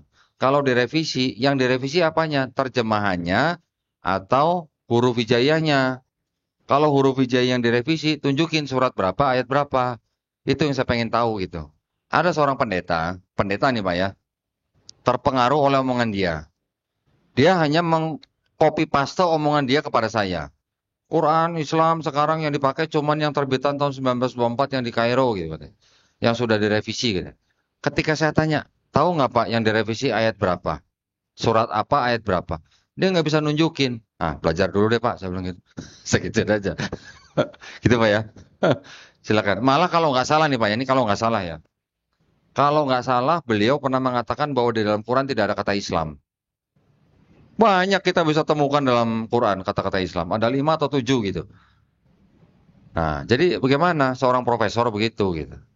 Ya, Pak ya. Profesor itu hanya titel, Pak. Hanya bukti bahwa dia pernah sekolah gitu aja. Kata Rocky Gerung. Silakan yang lain. Baik, terima kasih Pak. Selanjutnya tadi ada ibu yang sudah katakan tadi ya, Masya Allah. Silakan Bu, boleh kesini Bu.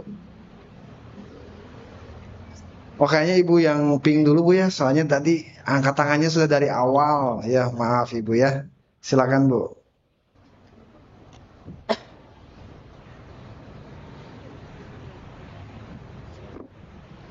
Assalamualaikum warahmatullahi wabarakatuh. Waalaikumsalam warahmatullahi wabarakatuh. Koh Deni, terima kasih banyak-banyak. Kami mendoakan Koh Deni sehat, panjang umur, Amin. dan makin banyak muridnya. Amin ya Allah. Pertanyaan saya Koh Deni, para intelektual Kristiani, pastor, romo, itu kan sudah belajar tentang sampai ke level PhD, bahkan jadi profesor. Dan tahap-tahap mereka mencapai puncak akademik tertinggi itu kan mereka belajar filsafat ya Koh. Nah di dalam filsafat itu kan kuat mengenai ilmu logika. Sehingga orang yang mempelajari filsafat itu tahu membedakan mana ajaran-ajaran atau doktrin yang sifatnya logik dan unlogik. Dia bisa memisahkan itu. Namun mengapa semakin tinggi level akademik atau pendidikan seorang sarjana Kristen ini, mereka juga semakin istiqomah, walaupun menemukan banyak yang unlogik tadi. Itu apa penjelasan sehingga bukankah ilmu logika yang dia pelajari terusnya menemukan hal-hal yang unlogik di dalam kitabnya, kemudian bisa mengoreksi sendiri bahwa ini ada kekeliruan dalam kitab saya. Namun mereka mengapa justru semakin istiqomah, semakin soleh? Itu apa penjelasan lain selain kita menjawab bahwa belum dapat hidayah gitu? Adakah doktrin yang lain? Terima kasih Don.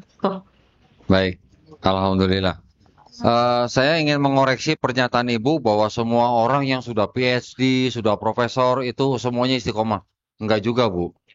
Banyak sarjana-sarjana mereka yang sudah menemukan kesalahan-kesalahan di dalam Bible mereka, dan akhirnya mereka keluar dari Kristen tapi tidak masuk Islam gitu, Bu. Nah, ya. Jadi kebanyakan keluar dari Kristen, nanti ada yang jadi ateis, ada yang jadi agnostik, itu banyak. Masih ada juga yang bertahan di Kristen, masih ada. Biasanya orang-orang yang bertahan di dalam kekristenan itu orang-orang yang masih terikat dengan hal-hal duniawi, Bu. Jabatan, sosial, keluarga, macam-macam gitulah. Tapi kalau orang-orang yang tidak terikat, mereka bebas kemana aja gitu. Banyak, saya punya juga buku, Bu, ya, buku judulnya The Five Gospel. The Five Gospel ini yang menulis hampir 80 ahli-ahli sarjana Kristen. Title-nya semua di belakang hampir semuanya, Bu. PhD, BD, DD, MD, semuanya divinity semua. Tetapi mereka semua yang sudah mempelajari tentang teologi, mempelajari gaya bahasa asing, gaya bahasa zaman dulu, Yunani, mempelajari tentang tradisinya Yahudi, mempelajari tentang sejarah, mereka mencoba menentukan benar nggak apa yang ditulis dalam 4 gospel, Bu, ya, 4 gospel, tambah satu lagi gospel Thomas, itu benar nggak perkataan Yesus gitu, Bu. Ya, mereka menilai itu, mereka mempelajari dari manuskrip-manuskrip, gaya bahasa, perbendaharaan kata, dan sebagainya. Mereka membuat 4 klasifikasi. Kalau benar itu dianggap perkataan Yesus, mereka kasih warna merah. Kalau meragukan, kayaknya bukan nih, kasih warna pink. Kalau ini jauh nih dari kata Yesus nih, kasih warna abu-abu. Kalau sudah pasti ini bukan kata Yesus, mereka kasih warna hitam, Bu. Semua ayat-ayat itu ditelaah sama mereka. Dari total penilaian mereka, ternyata yang benar-benar dianggap sebagai perkataan Yesus di dalam kitab mereka itu cuma 18%. 18%, sisanya bukan perkataan Yesus. Ya. Bahkan mereka berani mengatakan begini, penulis kitab mereka itu banyak yang istilahnya menaruh perkataan mereka ke mulut Yesus gitu. Artinya apa? Artinya sebenarnya bukan Yesus yang ngomong, tapi itu karangan penulis gitu. Si penulis mengarang, Yesus ngomong A, B, C, D, E, padahal Yesus nggak ngomong begitu. Dari hasil penelitian, dari gaya bahasa, perbendaharaan kata, sejarah, tradisi, manuskrip kuno. Jadi kalau Ibu tadi bertanya, kenapa orang yang sudah tingkatan pendidikannya begitu tinggi kok masih istiqomah di sana gitu? Ya itu ya paling mudahnya menjawab memang belum dapat hidayah. Tetapi yang tadi saya katakan juga mereka masih terikat, Bu, terikat dengan duniawi, hal-hal duniawi, ya. Padahal mereka sendiri juga mengakui bahwa di dalam kitab mereka itu juga ada yang namanya ayat-ayat yang tidak otentik gitu, Bu. Ya. Ini sudah jadi rahasia umum gitu di dalam kekristenan gitu. Bahwa di dalam kitab mereka itu tidak ada kata Trinitas, tuh nggak ada. Ya. Di dalam Quran juga nggak ada kata tauhid, Pak. Adanya kata kalau tauhid itu kan bentukan atau perubahan bentuk kata dari kata ahad, ya. Tapi kalau di sini di kitab mereka kata Trinitas nggak ada. Ajaran yang mengajarkan Trinitas pun cuman satu ayat yang dianggap mengajarkan Trinitas. Ya, saya buka ini, Bu, ya, biar Ibu juga tahu nih. Siapa yang mau baca ini? Silakan baca ini. Anak muda nih. Ada yang mau bacain? Anak muda? Silakan. Yang mana kok? Sini. Nah ini sini. Sini baca sini. Cuman baca aja, nggak usah pakai bismillah, nggak apa-apa. Ya. Satu-satunya ayat, Bu, di dalam kitab ini yang mengajarkan tentang Trinitas itu cuman ini.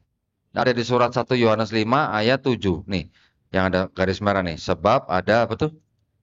Sebab ada 3 yang memberi kesaksian di dalam surga, Bapa, Firman, dan Roh Kudus, dan ketiganya adalah 1, 8, dan ada 3 yang memberi kesaksian di bumi. Nah, ini ada catatan kakinya, Bu. Ini yang memberi catatan kaki juga kalangan mereka sendiri nih. Ya, ayat 7 sampai 8 di dalam surga sampai di bumi, bagian ayat ini terus coba. Bagian ayat ini tidak terdapat dalam naskah-naskah Yunani yang paling tua dan tidak pula dalam terjemahan-terjemahan kuno, bahkan tidak dalam naskah-naskah paling baik dari Vulgata. Bagian ini kiranya aslinya sebuah catatan di pinggir halaman salah satu naskah terjemahan Latin yang kemudian disisipkan ke dalam naskah-naskah oleh penyalin dan akhirnya bahkan disisipkan ke dalam beberapa naskah Yunani. Karenanya bagian ini pasti tidak asli. Boleh diulang nggak? Karenanya Bagian ini pasti tidak asli. Nah, makasih ya. Tidak asli itu apa? Tidak asli itu apa? Tidak asli. Artinya apa? Kata lainnya apa? Asli. Ya, makasih. Jadi mereka sendiri sudah mengakui bahwa di dalam kitab ini ada ayat yang tidak asli. Dan ini baru satu dari sekian banyak, Bu. Nggak cuma satu loh, banyak. Cuman yang saya tunjukin ini, kenapa saya tunjukin yang ayat itu? Karena ayat itu yang dianggap mengajarkan ajaran Trinitas. Kalau ayat-ayat yang lain tidak ada hubungan dengan Trinitas, tapi juga banyak yang tidak asli gitu. Ya.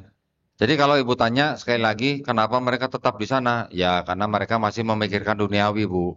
Masih terikat dengan duniawi, jabatan, sosial, pekerjaan dan sebagainya, keluarga gitu, ya. Ada orang Kristen sudah saya tunjukin ini, sudah saya suruh baca ini, beberapa orang Kristen, ada yang baca, habis baca nangis. Ada yang habis baca, ya udah santai-santai aja, nggak ada urusan. Ada yang habis baca, waduh, saya gimana ya? Saya belum bisa lepas dari keluarga saya gitu. Ya ada yang begitu, Bu. Jadi ya, kalau mudah-mudahan istilahnya apa ya? Kita semua nih yang bisa mau berpikir logis gitu, Bu ya. Ya, mudah-mudahan kita tidak diikat dengan kepentingan-kepentingan duniawi seperti itu. Ya, kalau mereka masih diikat dengan kepentingan duniawi, ya itu resiko mereka gitu. Kalau Ibu tadi bilang logika, belum tentu juga, Bu. Kalau namanya filsafat, itu malah kadang-kadang nih, Bu ya, kelihatannya logis, tapi sebenarnya nggak logis. Bisa begitu. Kenapa orang Kristen yang belajar sampai tinggi-tinggi, kelihatannya logis tapi nggak logis? Karena mau diapain juga, sebenarnya mereka tuh mengadopsi filosofinya Yunani. Gitu. Tetap aja akhirnya mereka akan ketahuan mereka pinjam filosofinya Yunani untuk membenarkan konsep ketuhanan Yesus dalam Bible mereka. Dan itu hati-hati, Bu, itu sering dipakai juga sama orang Kristen untuk mendekati dan menjerat umat Islam. Ada seorang pendeta yang ngomongnya begini, dia pinjam filsafatnya Yunani nih. Dia ngomongnya begini, Kristen sama Islam itu sebenarnya sama, kayak gitu. Ya. Kalau Kristen firman itu nuzul menjadi Yesus, kalau Islam firman itu nuzul menjadi Quran. Bilangnya begitu. Sama katanya. Gimana sama, orang kita nggak nyembah Quran kok ya. Yang kita sembah kan yang berfirman, bukan kita menyembah firman gitu loh. Jadi kalau mereka bilang logis tapi menyembah firmannya, logis nggak, Bu? Sekarang kalau bilang logis, saya tanya balik. Kalau begitu, Taurat itu firman Tuhan bukan? Mereka harus sebut itu firman Tuhan dong, Taurat. Kalau mereka menyembah firman yang menjadi Yesus, kenapa mereka nggak menyembah Taurat? Kan Taurat juga firman Tuhan. Nah gitu. Jadi kita memang harus punya ilmu apa ya? Mungkin disebutnya ilmu mantik gitu ya. Ilmu berdebat gitu, Bu. Belum tentu mereka logis, Bu. Mereka banyak menggunakan atau meminjam filsafat Yunani untuk membenarkan konsep ketuhanan mereka. Begitu, Bu ya? Walau. Silakan yang lain. Satu bonus pertanyaan lagi kok kayak Boleh. masih ada waktu kata panitia. Boleh dari bapak-bapak ada nggak? Kalau nggak ibu-ibu nih udah siap nih. Ada nggak dari bapak-bapak? Kalau nggak ibu, ya tadi yang ibu berkerudung hijau ya, Masya Allah.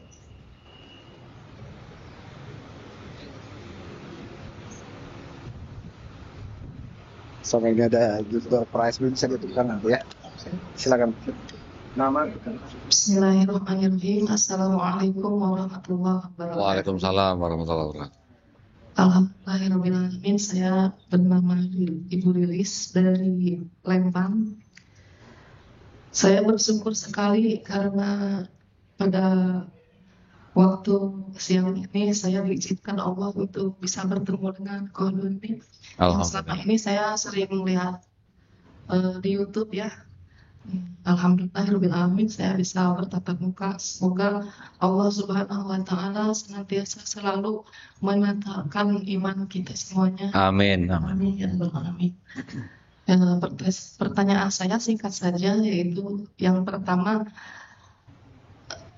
kejadian apa yang membuat Koh Dondi akhirnya memilih Islam sebagai pegangan hidup Koh Dondi, yang saya doakan semoga Allah Subhanahu wa taala menetapkan iman Islam Koh Dondi dan kita semua sampai akhir hayat, sampai husnul khotimah, insya Allah bertemu dengan Allah. Amin. Allah Sallallahu Alaihi Wasallam. Amin. Amin. Amin. Yang kedua, kiat dan trik apa untuk kita agar selalu ditetapkan iman Islam, mengingat di zaman sekarang ya banyak sekali godaan-godaan yang membuat kita ya banyak untuk menggoyahkan akidah kita. Itu saja mungkin dari saya. Assalamualaikum warahmatullahi wabarakatuh. Waalaikumsalam warahmatullahi wabarakatuh. Alhamdulillah. Baik, kalau ditanya kejadian apa yang menjadikan saya memeluk Islam, boleh dikatakan sebenarnya tidak ada kejadian khusus, Bu. Kejadian khusus yang saya alami tidak ada. Tetapi saya yakin itu sudah izin dari Allah Subhanahu wa taala, Bu. Ya. Tidak ada manusia memeluk Islam tanpa izin dari Allah Subhanahu wa taala. Ketika saya mulai mengamati Islam, saya waktu itu mengamatinya salah, Bu. Yang saya amati muslimnya, bukan Islamnya. Gitu ya. Kalau kita mengamati muslim, belum tentu kita dapat hidayah. Jadi makanya kita sebagai muslim ini harus berhati-hati. Dalam tingkah laku kita harus bisa menunjukkan akhlak Islam kita, supaya jangan sampai orang mengamati kita, malah dia salah gitu, mendapatkan kesan tentang Islam. Qadarullah, ketika saya sedang mengamati Islam, saya melihat videonya almarhum Syekh Ahmed Didat, Bu. Pernah dengar? Nah, gurunya Dr. Zakir Naik. Nah, gurunya ini ya. Almarhum Syekh Ahmed Didat ini dulunya waktu masih muda, waktu kerja di Afrika Selatan, ikut orang tuanya, sering dibully sama misionaris-misionaris, Bu. Nah, qadarullah sampai suatu saat dia menemukan sebuah buku yang berjudul Isharul Haq kalau salah. Dia baca, setelah dia menguasai buku itu, gantian dia yang kejar-kejar misionaris untuk berdebat gitu. Ya, alhamdulillah. Sampai akhir masa hidupnya, beliau adalah seorang dai yang luar biasa. Bahkan beliau berani menantang debat paus ya. Semua yang saya nonton dari video beliau itu akhirnya semuanya bisa saya buktikan. Buktikan dalam arti tuduhan atau klaim atau argumen daripada Syekh Ahmed Didat itu saya buktikan malah dari kalangan Kristen sendiri. Gitu. Ayat-ayat yang plagiarisme di dalam Bible saya juga buktikan dari kitab mereka. Ayat-ayat yang tidak otentik tadi sudah dibaca tuh sama adik kita, ya. Dan juga ayat-ayat kontradiksi juga sudah saya buatin bukunya. Jadi alhamdulillah ketika kita melihat sebuah agama, Bu, apa yang kita mau lihat kalau bukan nabinya? Kalau nabinya sudah tidak ada, apa yang jadi pegangan umat beragama? Kalau bukan kitab sucinya, ya kan, Bu? Jadi ketika kitab sucinya sudah tidak bisa diandalkan, nah bagaimana kita mau bertahan di situ gitu, Bu? Ketika saya mempelajari yang lain, pertama-tama saya pelajari dari nama agamanya dulu, Bu. Nama agamanya. Kristen itu adalah berasal dari kata Kristus. Kristus itu adalah gelar daripada Yesus. Yesus Kristus. Sama dengan Isa Al-Masih. Gitu. Yahudi itu adalah nama anak keempat Nabi Yakub. Yehuda. Dari Yehuda menjadi bangsa Yahudi, tinggal di Yudea, agamanya Yahudi gitu. Atau Yudaisme gitu. Hindu itu adalah nama tempat daripada agama itu berasal di India. Buddha adalah gelar daripada Siddhartha Gautama. Konghucu adalah nama nabi dari agama itu. Ketika Islam bukan nama orang, bukan gelar orang, bukan nama tempat gitu. Kok artinya berserah diri gitu. Berserah diri kepada siapa? Kepada yang menciptakan manusia. Nah, ketika kita pelajari, ternyata di dalam Islam, boleh saya katakan Islam itu membawa beberapa hal. Yang tadi saya sebutkan, yang menolak racun-racun masyarakat, ya kan? Islam membawa agama. Jelas membawa agama. Bahkan di dalam kitab Islam, dalam Quran disebutkan inna dina indallahil Islam. Berarti agama Islam adalah agama yang benar atau agama yang paling benar, Bu? Yang benar.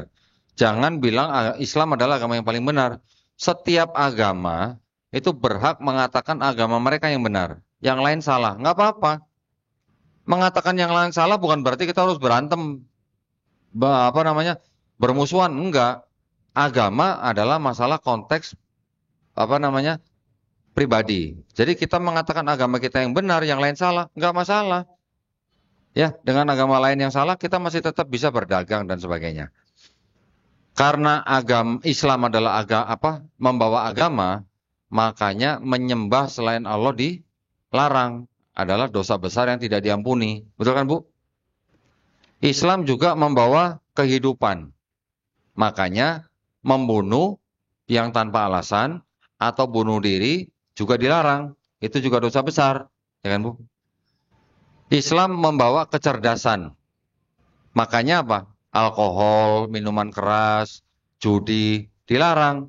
Ya kan, Bu? Alkohol membawa otak manusia jadi bagaimana? Nah, gitu kan? Islam juga membawa melestarikan pernikahan fitrah gitu, Bu, fitrah manusia. Makanya berzina, percabulan dilarang dalam Islam. Benar kan? Artinya kalau kita pelajari, Islam ini sebenarnya membawa kebaikan untuk diri kita maupun secara kolektif masyarakat yang bisa menolak racun-racun masyarakat tadi itu gitu. Nah, kalau itu sudah jelas, berarti apa yang harus ditolak dari Islam? Belum lagi di dalam Quran banyak, bahkan hampir 1000 ayat yang berhubungan dengan sains, baru terbuktinya baru sekarang. Zaman dulu mungkin ketika Rasulullah menerima wahyu, orang-orang suku Quraisy mungkin nggak tahu gitu ya maksud ayat itu apa gitu. Besi diturunkan dari atas gitu, kami menurunkan besi gitu, supaya bermanfaat buat kamu. Turun dari mana gitu. Ternyata sekarang kita bisa mengetahui besi yang ada di bumi, yang bisa dieksplor sama manusia, yang masih berada di permukaan bumi, asalnya bukan dari bumi. Ternyata asalnya dari benda-benda langit ketika bumi baru terbentuk. Ya. Gimana? Kok bisa cocok sama ilmu pengetahuan?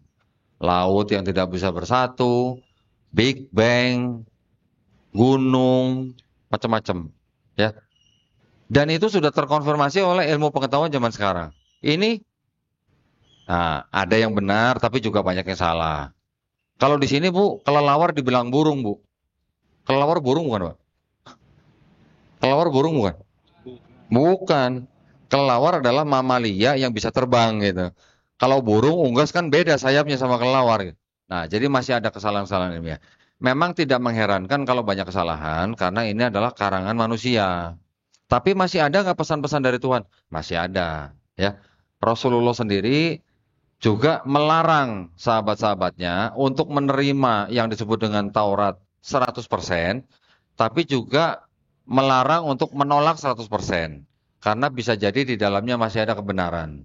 Seperti tadi saya kasih contoh yang tentang sujud, tentang tauhid. Mereka juga masih tauhid, Bu, sebenarnya. Tapi ketika ke Kristen, ketauhidannya itu sudah pudar gitu, Bu. Iya, ya, gitu, Bu ya. Mudah-mudahan menjawab pertanyaan ya, Bu ya. Tadi yang kedua apa tadi? Kiat. Oh, kiat-kiat ya. Ya, kiat-kiat ya kita sering-sering aja, Bu, bertadabur, Bu. Ya. Kita memikirkan juga kita ini berasal dari mana. Kita ini diciptakan oleh siapa. Sekarang kita di dunia ini disuruh apa. Nanti kita pulang kemana. Gitu. Cuman begitu, Bu, sebenarnya simpel ya. Dan sebenarnya kalau buat saya, ini mohon maaf karena saya dulu lama di sana. Saya sudah terbiasa, jadi dalam arti, saya mau ngapain aja, bodo amat lah. Yang penting dosa saya udah ada yang nebus gitu. Kan begitu. Sekarang giliran di Islam kan nggak ada cerita begitu kan. Mana ada cerita tebus-tebusan, emangnya pegadaian tebus gitu. Sekarang kita harus berusaha sendiri. Jadi artinya dalam arti, ya sudah. Yang sudah diperintahkan di dalam Islam, aturannya kan sudah jelas, Bu. Tidak ada aturan-aturan yang ditambahkan kemudian seperti ini. Tidak ada aturan-aturan yang disisipkan, kan nggak ada. Di Islam sudah jelas dengan Quran dan Sunnah, sudah tertata semuanya untuk manusia dari mulai dia lahir sampai dia mati, dari mulai dia bangun tidur sampai dia tidur lagi. Tinggal kita bertakwa. Bertakwa kan cuma menjalankan perintahnya, menjauhi larangannya. Selesai. Cuman memang dalam bertakwa itu kadang-kadang kita memang menemui hambatan, tantangan. Anggap aja begini, Bu. Anggap aja bertakwa itu seperti ini. Kita sedang berjalan di sebuah jalan. Jalan ini kan tidak selalu mulus, Bu, ya. Ada lobang, ada nanti duri, ada nanti mungkin paku, halangan. Nah, kita tinggal milih jalannya, Bu. Yang mana nggak ada paku, yang mana nggak ada duri, itu yang kita lewatin. Yang ada paku jangan dilewatin, gitu. Simple ya, Bu, ya sebenarnya. Insya Allah, Bu. Ya, terima kasih. Baik, alhamdulillah, masya Allah, tabarakallah. 4 penanya ya dari 3 yang direncanakan, masya Allah. Semoga setiap diskusi tadi dari pertanyaan kemudian jawaban Qadoni tadi menjadi wasilah kebaikan untuk kita semua. Kita sudah sampai di penghujung acara. Kita mohon sekali lagi Pak ya, karena nanti ada sesi dokumentasi. Boleh agak disenterin dulu ke sini? Pak, boleh Pak. Yang izin yang bapak-bapak ini. Nanti ada closing statement, kemudian ditutup doa sama guru kita dan lanjut dokumentasi. Biar dokumentasinya lebih sentris ya, lebih di tengah, mohon kerjasamanya.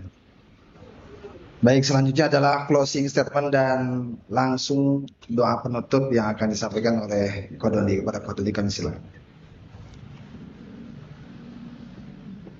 Baik, alhamdulillah kita sudah mengakhiri kajian kita pada hari ini.